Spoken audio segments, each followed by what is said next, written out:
Today, we're going to talk about something every single person working in Thailand absolutely needs to know: your legal rights to take time off. Look, these aren't just suggestions or nice to have company perks. This is the law, and we're going to make it all crystal clear.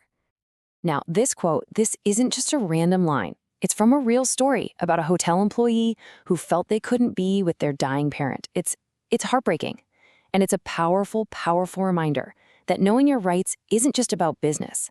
It's about protecting yourself and your family when it matters most. And that's the thing. A situation like that should never, ever happen. The Thai labor law actually gives you a solid safety net, a clear framework to make sure you can take the time you need without putting your job on the line. Okay, let's dive into exactly what that means. All right, so first up, let's tackle the things that happen to all of us, right? The stuff you can't plan for: getting sick or having some kind of personal emergency pop up. So when it comes to sick leave, the basic rule is actually really simple. You get to take leave for as long as you're genuinely sick. It's not some arbitrary number of days you can just take whenever. It's tied directly to your health and how long it takes you to recover. So the magic number you need to remember here is 30. Your employer is legally required to pay you your regular wage for up to 30 working days of sick leave each year. Now, if you're sick for longer than that, you can still take the time off, but that paid part is capped at those first 30 days. So what do you actually have to do? Well, if you're out sick for 3 days or more, your boss can ask for a doctor's note. But, the law gets that sometimes that's not possible.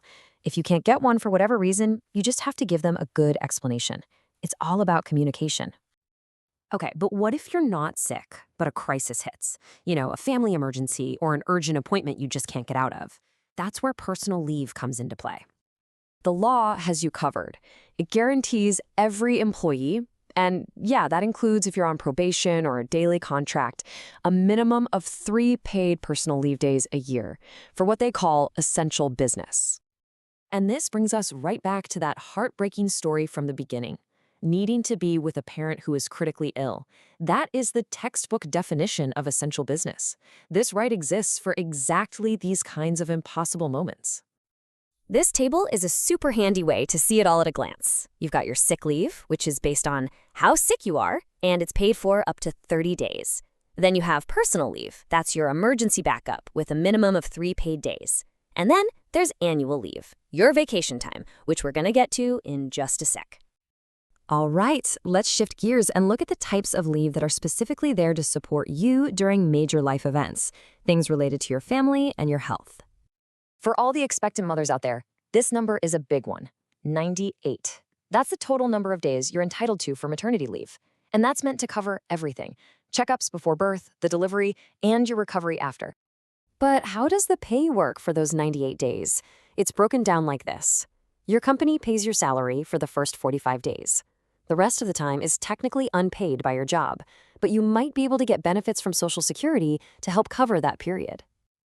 And listen, this is absolutely crucial to understand. Maternity leave is not sick leave.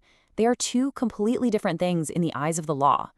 Your employer cannot make you use up your 6 days for anything related to your pregnancy or childbirth. The law also covers something called sterilization leave. This one's pretty straightforward. It's a paid leave, and the amount of time you get is whatever the doctor says you need on your medical certificate.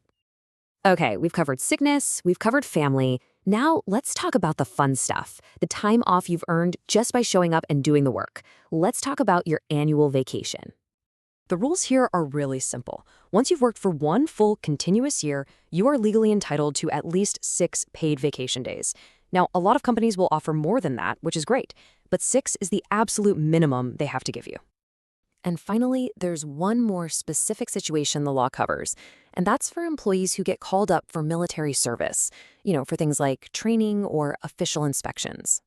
For military service, you're entitled to paid leave for the entire time you're away, all the way up to a maximum of 60 days per year.